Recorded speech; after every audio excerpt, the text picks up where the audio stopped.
हाँ जी कृतिका जी, आप कुछ कहना चाहते हैं आई थिंक।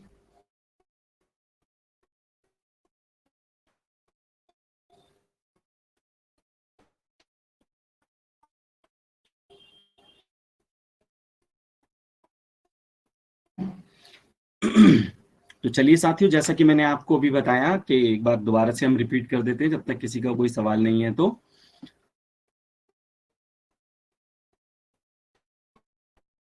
कि आर्टिकल 32 के तहत हमारे मौलिक अधिकारों का यदि किसी भी व्यक्ति, विशेष, समाज, संस्थान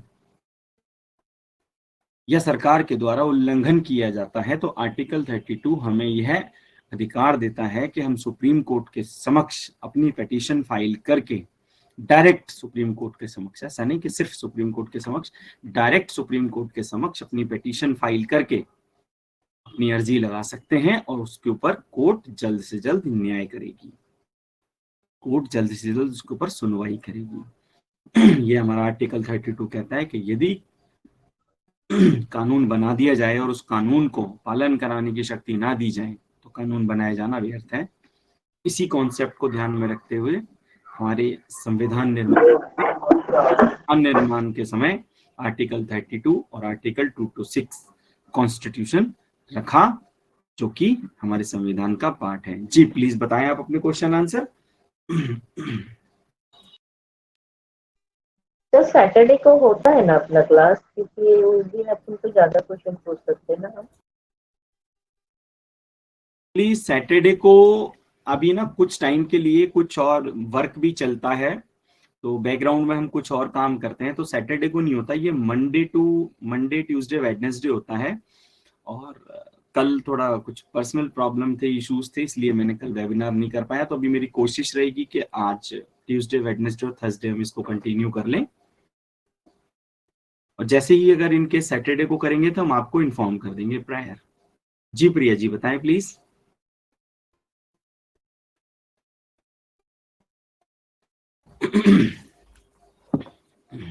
जी प्रिया जी, आपने हैंड रेज किया है, प्लीज बताएं।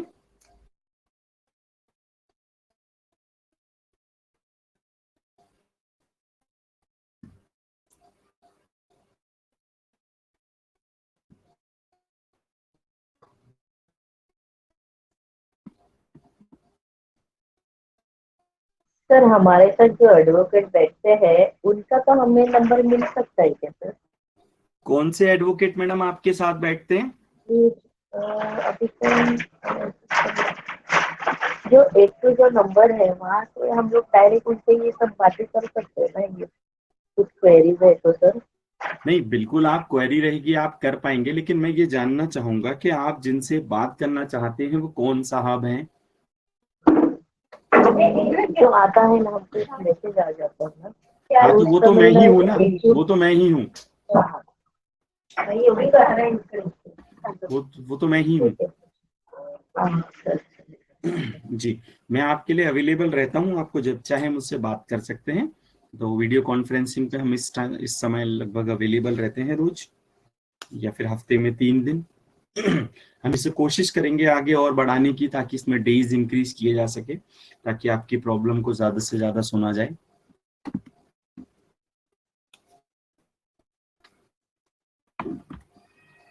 जी साथियों प्लीज बताएं अगर आपकी कोई क्वेरी है। प्रिया जी, आप हैंड रेस कर रहे हैं बार बार लेकिन कुछ कह नहीं रहे, तो प्लीज आप बताएं आप सर क्या कहना चाहते हैं। सर जी मैं भावना पुंगेरा हूँ और जी सूरत में रहती हूँ। तो जी मुझे बिल्कुल। WPCR जो सूरत में कुछ कॉन्टेक्ट्स मिल सकते हैं?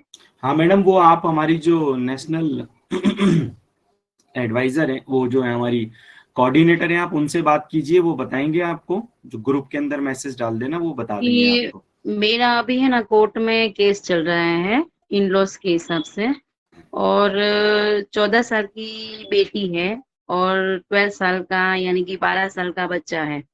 लेकिन मुझे बहुत यानी कि बहुत परेशानी है इसीलिए कर इन लॉस के हिसाब से। तो कुछ मुझे लीगल एडवाइस तो अभी मेरी चल ही रही है, केस भावनगर में चल रहा है, गुजरात भावनगर में। और सूरत में मैं रहती हूँ, ससुराल है। अभी एजुकेशन के हिसाब से मुझे सूरत में ससुराल में भेज दिया है, लेकिन जो क्या कहा आपने भी एजुकेशन के हिसाब से? एजुकेशन बच्चे की जो बिगड़ रहा था ना, मेरे पापा के घर में अच्छा, थी भेज 6 दिया है, बेटी। ठीक है, ठीक है। हाँ, तो चालू केस के हिसाब से मुझे सूरत में भेज दिया है। तो अभी है ना, इन लॉज मुझे ज्यादातर परेशान करते रहते हैं, क्योंकि मैंने केस किया है तो परेशान तो होगी, वो तो ऑफिशियली है। लेकिन मुझे इसीलिए मुझे सूरत में कुछ एडवाइस मिल सके ना, वैसा मुझे कुछ कांटेक्ट चाहिए था। हाँ मैडम, तो बिल्कुल आप हमारे जो नेशनल कोऑर्डिनेटर हैं, आप उनके लिए मैसेज डाल दें, वो आपको जल्द से जल्द कॉन्टैक्ट्स प्रोवाइड करा देंगे। Okay, thank you sir.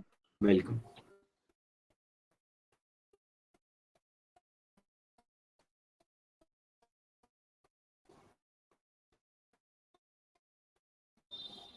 जी साथियों, अगर किसी का कोई और सवाल तो प्लीज बताएं।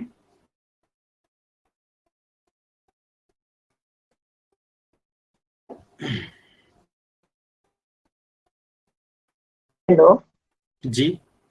सर, मुझे पूछना था किसी मतलब एस्टेब्लिश जैसे बोलते ना प्रॉब्लम के साथ को आपकी मैडम आवाज ना थोड़ी गूंज रही है, तो प्लीज देखें, इंश्योर करें आप। शुरू जी, नहीं करती हूँ। डबल डबल सुनाई दे रही थी आपकी आवाज। हाँ, अभी हाँ भी ठीक है, बताएं। तो बहू ने और उसकी बहन ने आके घर में मारा था। और अभी क्या हुआ है, मतलब बाजू के विंग में रहते हैं वो लोग, ऐसे बोले तो वो बहू अभी जानबूझ के मतलब जो मतलब जिसको मारा है सास को, उसकी भी ननद है, तो उसकी ननद हम्म। जानबूझ के बहू को दरवाजे तक लाती है और उसकी बहू अंदर आती है तो सास ना डर जाती है। तो इसके लिए और कुछ पुलिस स्टेशन में कंप्लेंट किया था सर, हाँ बिल्कुल मैडम, लेकिन आपका अधिकार है, यदि कोई आपको डराने की नीयत से कोई एक्ट करता है तो उसके लिए आप पुलिस में कंप्लेंट कर सकते हैं।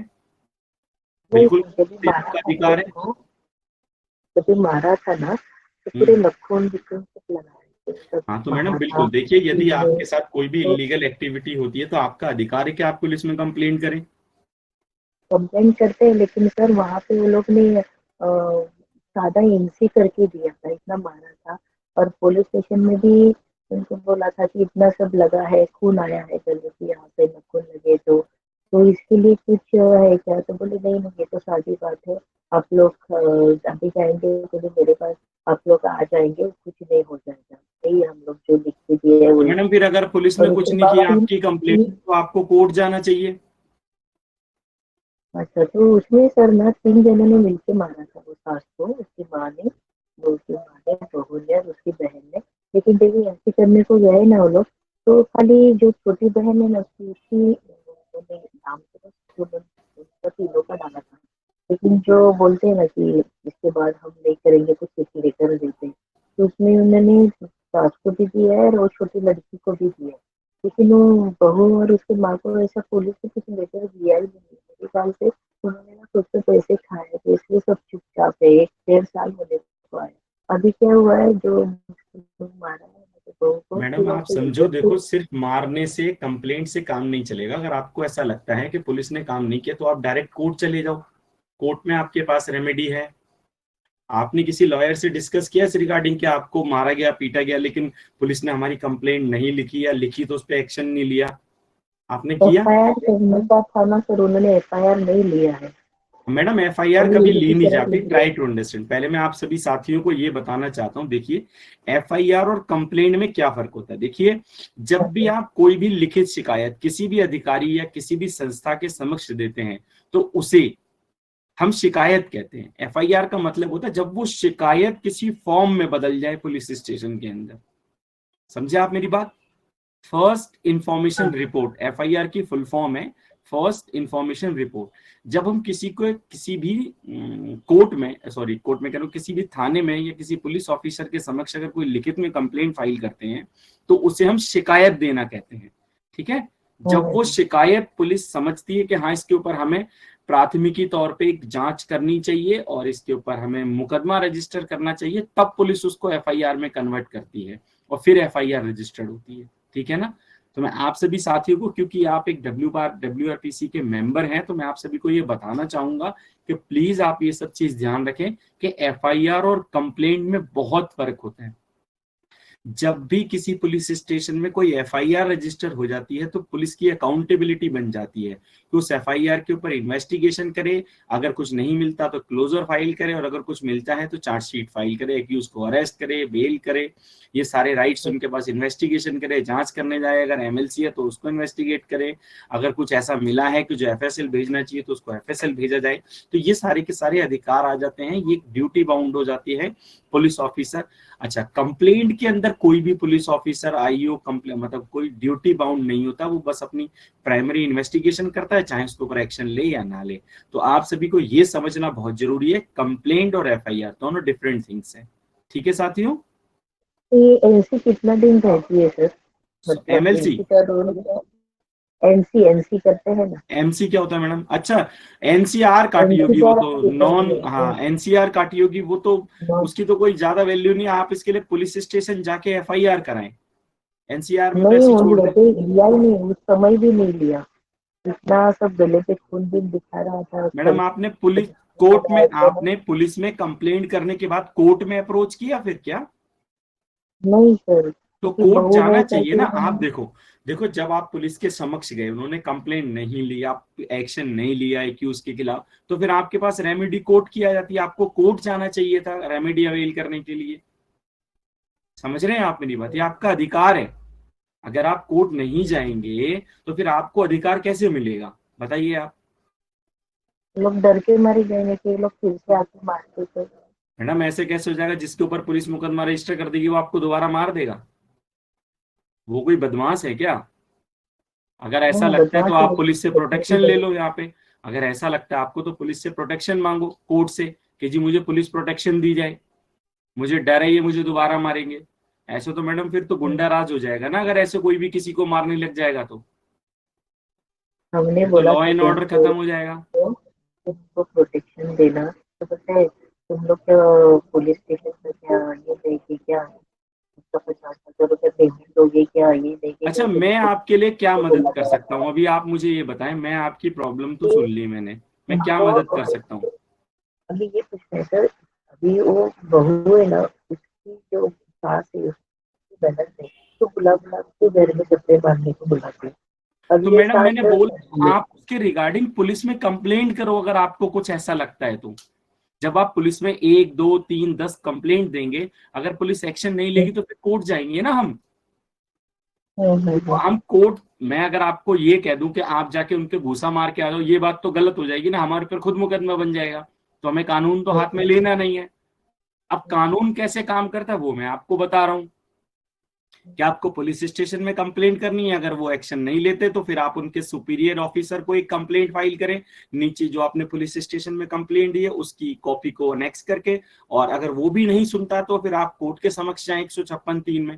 क्योंकि किसी भी व्यक्ति के खिलाफ आपने मतलब किसी भी व्यक्ति को मारना, इवन गाली भी दे देना भी तो जुर्म है ना कानून में। हाँ सर। अगर आपको मारा गया तो आपने एमएलसी कराई होगी, जाओ पुलिस स्टेशन, कंफर्म एफआईआर हो जाएगी। Sorry police MNC station. मैंने 3 दिन के बाद किया सर। हाँ जी। एमएनसी जो किया था हॉस्पिटल हॉस्पिटल में करके, वो हाँ वो 3 दिन एमएलसी के बाद होती किया है, था। एमएलसी में इंजरी क्या आई है मैडम आफ्टर बताएं, अगर 3 आपने डेज, एमएलसी देखी तो। आफ्टर 3 डेज के बाद उन्होंने किया सर। मैडम वो कोई बात नहीं है, 3 डेज के बाद हुआ कोई दिक्कत नहीं। एमएलसी में इन नेचर ऑफ इंजरी क्या आया? उसमें ऐसे कुछ नहीं, सब नॉर्मल दिखाया, बोले नखून लगा है, वो दिखा दिया है। बाकी एक्सरे सब किया था, हड्डियां सब देखी तो सब सब। मैडम अब देखो, अब आगे की बात तो आपकी ना एमएलसी या तो देख के बतानी पड़ेगी, नहीं तो आपको ना मेरे हिसाब से आपको किसी लोकल लॉयर को एंगेज करना चाहिए, उनसे जाके परामर्श करना चाहिए, और फिर वो आपको बताएंगे कि पुलिस में कैसे एफआईआर कराई जाती है। आप फर्स्ट ऑफ ऑल तो एफआईआर दे देना। ज्यादा दिन जाता है ना ये पुलिस कोर्ट का, इसलिए लोग जाते हैं। अब मैडम देखते देखो, आप ये सोचो देखते कि बहुत घर बैठ के चलता है। आपको कुछ भी मिल जाए शालिनी जी, वो तो नहीं मिलेगा, वो तो नहीं मिलेगा। मैं तो आपको रास्ता बता सकता हूँ। अब सपोज करो आप बहुत ज्यादा मोटे हो गए या फिर बहुत ज्यादा पतले हो, तो मैं कहूंगा जी डॉक्टर के पास जाओ, डॉक्टर आपको प्रिस्क्राइब करेगा, आपको ये चीज खानी चाहिए, ये चीज नहीं खानी चाहिए। अब आपको खानी तो आपको ही पड़ेगी ना, मैं तो आपको रास्ता बता सकता हूँ डॉक्टर की तरह। कि हमारे पास कानून है, कानून में क्या क्या रेमेडीज हैं, आप उसको कैसे अवेल कर सकते हो, लेकिन करना तो आपको होगा वो। ठीक है madam, okay sir, thank you. Welcome. जी साथियों, प्लीज बताएं किसी और का कोई सवाल।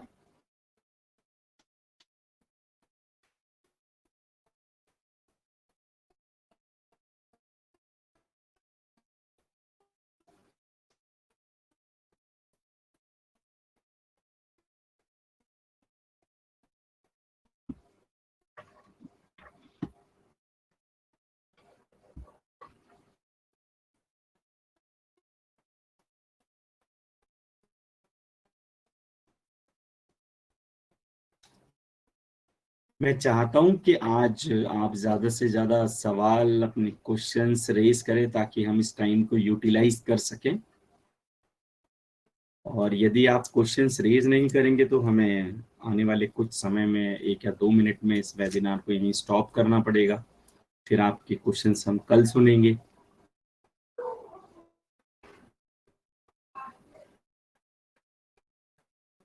जी कृतिका जी बताएं, आपने हैंड रेज किया है।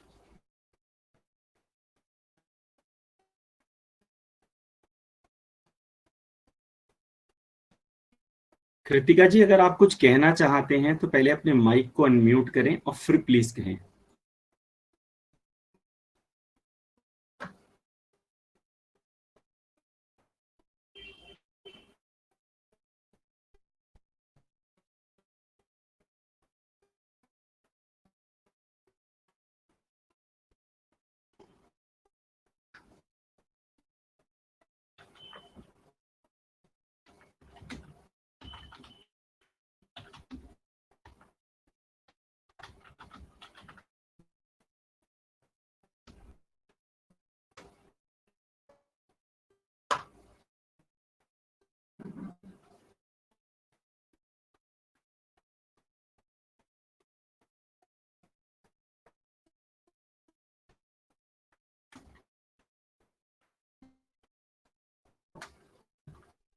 सर अभी 1.5 साल होने को आया ये केस को, तो अभी भी कोर्ट में जा सकते हैं ना सर? जी क्योंकि मैडम, जा कोर्ट में सकते हैं, बात आप अभी करने भी के लिए आई हूँ। आप अभी भी जा सकते हैं। ओके आप सर। अभी भी जा सकते हैं। हाँ हाँ, ओके सर। बस एमएलसी में ये देखना होगा कि ऑफेंस क्या मेड आउट हुआ है। ऑफेंस के बारे में, नेचर ऑफ ऑफेंस के बारे में एमएलसी में लिखा होगा। नेचर ऑफ इंजरी सबसे सिंपल पहले, है। हाँ, सबसे पहली झूठी बात ये हो गई कि 3 जन का एनसी किया था, उसमें से खाली और जो छोटी है ना उसका ही नाम डाला है और उसको एक लेटर दिया कि इसके बाद ऐसा नहीं कुछ तो करेगी। लेकिन ये जो बहू की और उसकी माँ है, उनको दोनों को कुछ लेटर ही नहीं दिया है। तीनों को भी लेटर देने का था ना, तो छोटी को ही दिया है। और उसका माँ का तो उसमें नाम ही ये आप निशान ही पुलिस नहीं। से एप्लीकेशन लिख के पूछो आरटीआई में, जी आपने एक ही को लेटर क्यों दिया, मारा तो हमें 3 लोगों ने था। क्या आपने पूछा? तो पुलिस स्टेशन में लेटर दे सकते हैं कि नहीं? हाँ मैडम, बिल्कुल दे सकते हैं, आपका अधिकार है। क्या बोलते हो अगर लेटर पुलिस पे सर? वाले अगर पुलिस वाले नहीं लेते तो आप स्पीड पोस्ट कर दो। हाँ हाँ, स्पीड पोस्ट स्पीड पोस्ट। लेते ही है ना, लेकिन वो लेटर पे हाँ ले लेंगे वो लेटर, ठीक है स्पीड पोस्ट। जी। क्या बोलते हो लेटर को सर?